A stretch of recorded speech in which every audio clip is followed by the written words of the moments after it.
नमस्कार, आप देख रहे हैं आर लाइव। मैं बीचन पटेल पद पर और ये जो आप तस्वीर देख रहे हैं इसे इंजीनियर राजकुमार पासवान जो युवा बिहार सेना के राष्ट्रीय अध्यक्ष हैं उन्होंने लगाया है। लगातार इंजीनियर पासवान, चिराग पासवान और पशुपति कुमार पारस पर हमलावर रहते हैं। यह पोस्टर उन्होंने लगाया है बिहार विधानसभा के सामने, जदयू ऑफिस और आरजेडी के सामने। कई जगह पटना में यह पोस्टर आपको देखने को मिलेगा।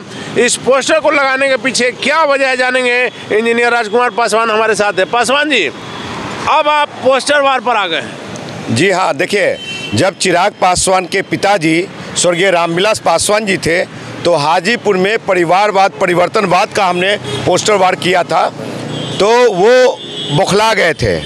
और फिर से पटना में अब मैंने परिवारवाद परिवर्तनवाद किया है कि परिवारवाद नहीं चलेगा, परिवर्तनवाद गरीब का बेटा सन ऑफ दुसाद चलेगा। और आपको बता दूं कि ये जो नकली शेर और नकली भालू हैं और जो दोनों चाचा भतीजा मिलकर के भाजपा के एजेंट बन गए हैं, जो कि वो भाजपा बड़का झूठा पार्टी जो संविधान विरोधी, आरक्षण विरोधी और दलित विरोधी है, उन भाइयों के सपना को चकनाचूर कर रहे हैं चाचा भतीजा, जो 50 सालों से इनकी राजनीति घराना ही देख रहा है। पिताजी और ये लोग जो कि अनुसूचित जाति जनजाति के लिए कुछ नहीं किया, न मांग किया कभी कि आरक्षण बढ़नी चाहिए, लेकिन ये लोग स्वर्ण आरक्षण बढ़ाने की बात की। अगर स्वर्ण आरक्षण बढ़वाया तो इनकी दायित्व भी बनती थी एक दलित लीडर होने के नाते कि आप ये जो 22.5% बाबा साहब ने दिया था उसको 35 से 40% किया जाना चाहिए, क्योंकि आज देश की जनसंख्या 135 करोड़ है। ये चीज़ें रही बात है चिराग पासवान देखिए, जो मोकामा में हर्षुआ साहब, वो कुढ़नी विधानसभा में बीजेपी, अगर ये चाचा भतीजा साथ नहीं होते ना तो हो सकता है बीजेपी का उम्मीदवार जीत भी जाते कुढ़नी में, लेकिन चाचा भतीजे को जाने कुढ़नी में अभी तो रिजल्ट नहीं आया है। पासवान जी, आपको आपके चैनल के माध्यम से पहले मैं बता दे रहा हूँ, क्योंकि मैं कुढ़नी 2 दिन रह के घूम के आया हूँ। मैं वहाँ की जो स्थिति बन रही है कि अगर चाचा भतीजा बीजेपी के लिए प्रचार किया तो 22,000 जो 24,000 पासवान लोग हैं वो दांत खोदने के लिए बीजेपी को वोट नहीं देने जा रहे हैं, क्योंकि ये जो चाचा भतीजे का जो खेल है बिहार के 7% पासवान लोग पहचान चुका है। और बिहार का पासवान अब चिराग पासवान और ना चाचा पशुपति कुमार पारस के साथ है, पूरे बिहार का पासवान लोग अब इंजीनियर राजकुमार पासवान के साथ आ गया है। राजकुमार माना जाए कि पासवान आपके साथ, जब बिहार का ऐतिहासिक मैदान पटना गांधी मैदान में रिकॉर्ड तोड़ भीड़ होगा अभी होगा पासवान जी। लेकिन मैं काम कर रहा हूँ साहब जमीन पे। कल भी मैं हाजीपुर में था, सुल्तानपुर में था, सुरहा में था, पहाड़पुर में था और चकौसन में था साहब। सभी लोगों से मिला, क्या ओपिनियन आया। लेकिन पासवान जी, आपका यह बात कोई नहीं मानेगा। स्वर्गीय रामविलास पासवान ने जो पिछड़ों के लिए, सभी लोगों के लिए किया, दूसरा अंबेडकर कहे जाते हैं, उन पर आप इल्जाम लगा रहे हैं कि उन्होंने कोई काम नहीं किया। सुनिए, ये दुर्भाग्य है कि अगर जो पढ़ा लिखा हुआ बौद्धिक समझ वाला अगर अंबेडकर से स्वर्गीय रामविलास पासवान जी को तुलना करता है, वो बेवकूफ़ी होगी। अंबेडकर जी का जो त्याग रहा है, बलिदान रहा है, वो रामविलास पासवान जी का त्याग बलिदान रहा है। देखिए, 1990 से पहले 27% आरक्षण के लिए लड़े रामविलास जी, मंडल में थे। 1990 के बाद वो परिवार के लिए लड़ने लगे और ये आगे बढ़ाने लगे, और अंतिम समय में 10% स्वर्णों को आरक्षण देके चल गए। तो कोई बिहार का दुसाद का बेटा हो जो बता दे, सवर्ण आरक्षण रामविलास पासवान के देने की बात नहीं, उन्होंने इसका समर्थन किया। पहले आवाज किसने उठाया और लोकसभा में सीना ठोक के कहा कि आज मेरा सपना पूरा हो गया। अब वकालत कैसे किए कि दलित का बेटा, दुसाद का बेटा, चमार का बेटा, मुसर का बेटा हल चला सकता, रिक्शा चला सकता, मजदूरी कर सकता, लेकिन सोन का बेटा नहीं कर सकता।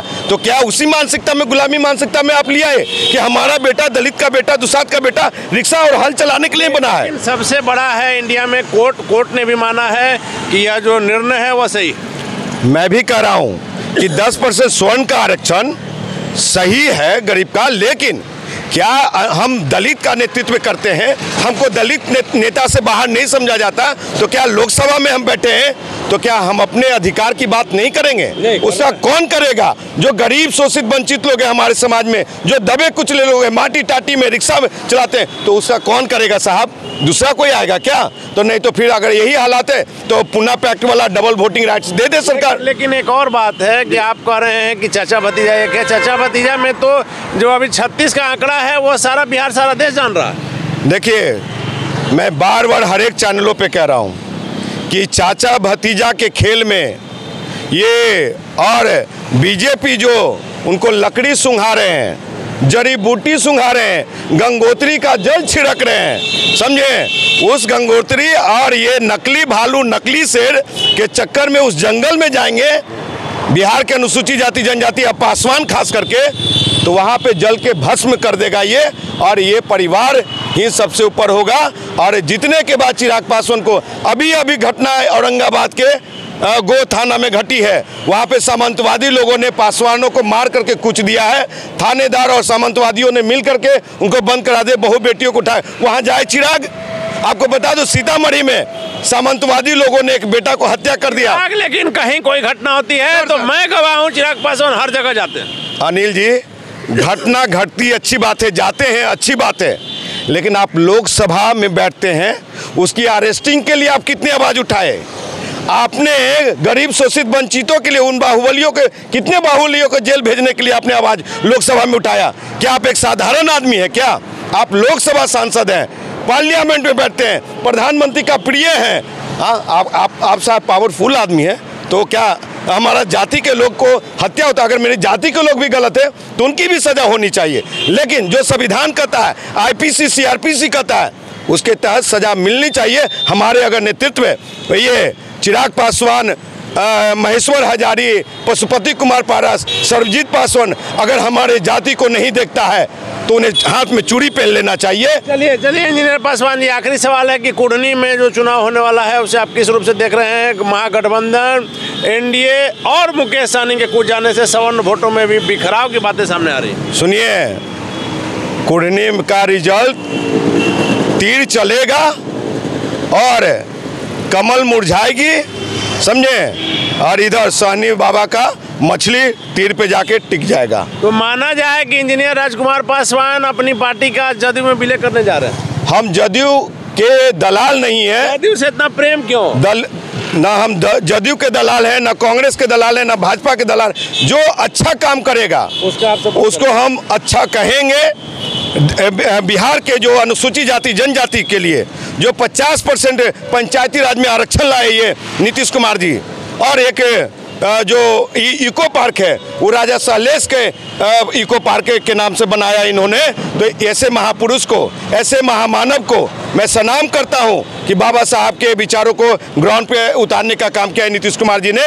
और जो जिनको आप कह रहे हैं सेकेंड अम्बेडकर, तो हम यही कहेंगे कि कोई भी 5 काम बता दे, चाहे चिराग पासवान जमुई। अब साहब अनिल जी ये बताइए सर कि अब जमुई क्यों जा रहे हैं चिराग? क्या कारण है? पहले हाजीपुर जा रहे थे, अब जमुई जा रहे हैं। क्षेत्र है भाई, पहले से क्षेत्र याद नहीं आया बीच में? हाजीपुर चाचा को छोटा दिखाने के लिए जमुई ये हाजीपुर चिल्ला रहे थे। अब अमित शाह जी का डायरेक्शन जारी हुआ तब ये जमुई आप चिल्ला रहे हैं, जा रहे हैं। अरे भैया, आप कौन सा मॉडल पेश करना चाहते हैं? आप उस मॉडल को बताइए कि बिहार के जो वित्तीय स्थिति है उस पर आपका क्या रहेगा रोड मैप? शिक्षा कैसा, कौन सा मॉडल रहेगा? स्वास्थ्य कैसा रहेगा? बिहार की क्या बिहारी फर्स्ट में उन्होंने सारा चीज लिखा हुआ है। बिहार उनके मुंह से सुन लीजिए। देखिए, बिहार फर्स्ट बिहारी फर्स्ट नहीं है चिराग का, ये चिराग का परिवार फर्स्ट और चिराग फर्स्ट है ये। चलिए, तो ये थे हमारे साथ इंजीनियर राजकुमार पासवान जी, जिनका कहना है कि बिहार फर्स्ट बिहारी फर्स्ट नहीं है, उनका चिराग फर्स्ट है, अपने परिवार के लिए कर रहे हैं। साथ ही साथ इंजीनियर राजकुमार पासवान का यह साफ तौर पर कहना है कि यदि चिराग पासवान उनके चचा कुढ़नी में जाते हैं तो पासवानों का वोट उन्हें नहीं मिलेगा। हालांकि आगे क्या होगा देखना काफी दिलचस्प होगा। खबरों के लिए आप बने रहें R Live के साथ।